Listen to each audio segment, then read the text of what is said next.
उनके साथ बैठ करके कोई यात्रा नहीं किया है। लेकिन मैं जो अगले वक्ता को बुला रहा हूँ वह डॉक्टर कंपाउंडर तो है ही, लेकिन उससे भी अधिक नेपाल और भारत मैत्री में उन्होंने नेपाल नरेश की पक्षी में बैठ करके उनके साथ में नेपाल का भ्रमण किया। बड़े आदर के साथ मैं उस शख्स को आमंत्रित कर रहा हूँ, उस व्यक्ति को आमंत्रित कर रहा हूँ जो खिदिरपुर कॉलेज में कलकत्ता में असिस्टेंट प्रोफेसर हैं, डॉक्टर दीनबंधु कॉलेज में, शिवपुर दीनबंधु कॉलेज हावड़ा में आप असिस्टेंट प्रोफेसर हैं, बहुत ही विद्वान हैं और कई कई विषयों पर अधिकृत रूप से वक्तव्य देते हैं। बड़े आदर के साथ मैं आमंत्रित कर रहा हूँ डॉक्टर सत्य प्रकाश त्रिपाठी जी को, वह आए और इस अवसर पर अपना वक्तव्य देकर हम सबका मार्ग प्रशस्त करने की कृपा करें। डॉक्टर सत्य प्रकाश त्रिपाठी। धन्यवाद सर। मंच पर उपस्थित आदरणीय मनीषा सिंह जी, चेयरमैन जायस, महिमा जी जो वक्तव्य दे चुकी हैं, दीपक सिंह जी विधायक हैं और बड़ी खुशी की बात है कि ये लोग यहाँ पधारे हैं, आदरणीय सुशील कुमार पांडे जी, विजय शंकर मिश्र जी, जिनका अभी अभी हमने बहुत ही प्रेम पूर्वक और संवेदनशील भारतीय संस्कृति के आलोक में जिस सांस्कृतिक मूल्यबोध की हमें जरूरत है और जिसे जायसी ने रेखांकित किया है, उस मूल्यबोध से हमारा परिचय कराते हुए आदरणीय मिश्र जी ने अपनी बात रखी। और अब हम सीधे सीधे, चूंकि समय की कमी है, इसलिए जब संचालक महोदय मेरा नाम ले रहे थे, मैं पहले ही आ गया कि 1 मिनट बच जाए, खड़ा हो गया था। देख रहा हूँ बहुत कसा कार्यक्रम है, लेकिन 2-1 बातें मैं अपने विचार साझा करने से पहले आपसे 1 मिनट में रखना चाहता हूं। यह मेरे लिए अत्यंत सौभाग्य की बात है, हम सब के लिए, और खास तौर से हिंदी का एक सामान्य पाठक होने के नाते, चूंकि यह जायस स्थान जायसी की जन्मभूमि है, आप सब विदग्ध हैं उनके बारे में, मैं क्या दे पाऊंगा उस तरह का कुछ अधिकारी विद्वान नहीं हूं इस विषय के लिए, लेकिन फिर भी एक सामान्य हिंदी का पाठक होने के नाते पढ़ने पढ़ाने के क्रम में जायसी को मैंने जो समझा है उसे मैं आप तक प्रेषित करने का प्रयास करूंगा। आज यह जो वतरस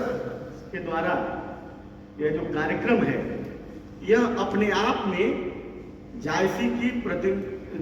की प्रेम पूर्ण जो परिकल्पना थी, सूफी प्रेमाख्यानक के कवि के रूप में हम जो जानते हैं, प्रेम का जो अनिवार्य तत्व है, वह वतरस के माध्यम से ये जो नैना रिसोर्ट है, इतनी व्यवस्था है स्थानीय लोगों ने की है, यह उस जायसी के प्रेम पूर्ण काव्य जो है उसी का एक अनुपम उदाहरण भी है, मुझे ऐसा लगता है। आज के समय को जायसी की बहुत जरूरत है, ऐसे महाकवियों की। आखिर क्या कारण है कि हम जायसी को आज भी उसी शिद्दत के साथ याद करते हैं जिस तरह उनके समय में और उनके कई 100 वर्षों बाद हुई कुछ। लेकिन यह अलग बात है कि साहित्य में ही लोग ज्यादा पढ़ते हैं, लेकिन ऐसे आयोजनों से आम जनता के बीच जो साहित्य, जो जायसी के विचार जाएंगे, वह अपने आप में महत्वपूर्ण होंगे, क्योंकि सोशल मीडिया और तमाम आधुनिक संसाधनों ने वतरस की प्रक्रिया को हमसे आपसे छीन लिया है। हमारे आपके बचपन में हमने दादा दादी का जो प्यार पाया था, आज दादा दादी भी मोबाइल में है, माँ बाप भी मोबाइल में है, तो जायसी उससे भी निकालते हैं, उससे भी निकालेंगे उस प्रेम तत्व को हम यदि पकड़े तो। अब सीधे सीधे मैं इस विषय पर आना चाहता हूं। हम सब जानते हैं कि जायसी फिर भी लगभग 79 वर्ष तक जीवित रहे और उनकी जो चर्चा होती है खासतौर पर पद्मावत के संदर्भ में होती है ज्यादा, लेकिन हमें जायसी के प्रेम परक तत्व को समझने के लिए जायसी को समग्रता में पढ़ना चाहिए। यह जरूर है कि उनकी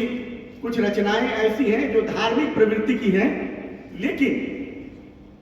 कई अन्य रचनाओं में, मैं आगे अपनी बात करूंगा, थोड़ा 2-1 मिनट उस पर भी दूंगा, कि जिस प्रकार प्रेम, लौकिक प्रेम से अलौकिक प्रेम की परिकल्पना की है उन्होंने, वह अपने आप में एक महत्वपूर्ण बात है। और जायसी कभी किसी खूंटे से बंधे नहीं रहे, सबसे बड़ी बात है। आज हम कहीं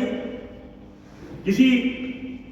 चाहे वो साहित्य का मामला हो, मनुष्य का मामला हो, समाज का मामला हो, धर्म का मामला हो, प्रेम का मामला हो,